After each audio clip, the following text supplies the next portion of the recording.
ដូច្នេះយើងខ្ញុំទាំងអស់គ្នាហ្នឹងគឺថាចង់បង្ហាញនៅសម្លៀកបំពាក់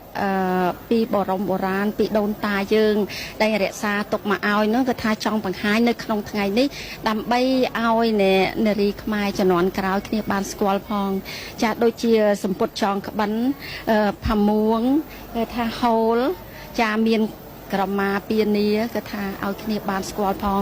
ជួនកាលក្មេងខ្លះគ្នាអត់បានទូទាំងសកលលោកគេស្គាល់ថាអ្វីទៅខ្មែរនោះដូច្នេះខ្មែរគឺមានលក្ខណៈក្បិនហូលផាមួងចាជាពិសេសគឺក្នុងពិធីបុណ្យអីយើងមានពានីក្រមាក្រៅពីស្លៀកសម្ពុតហូលឬផាមួង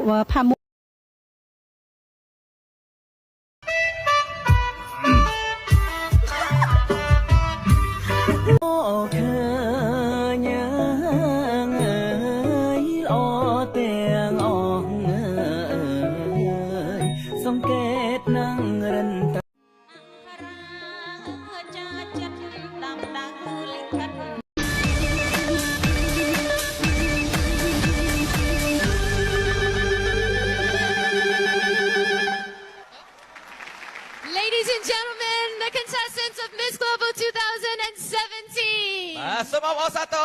Miss Global 2017. And what a spectacular display of Khmer culture.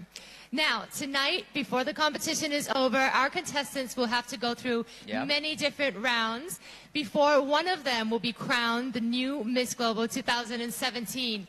But you, our live audience, will also get a chance in making one woman's dream come true. Sure. We'll be telling you a little bit more about that later. Okay, yeah.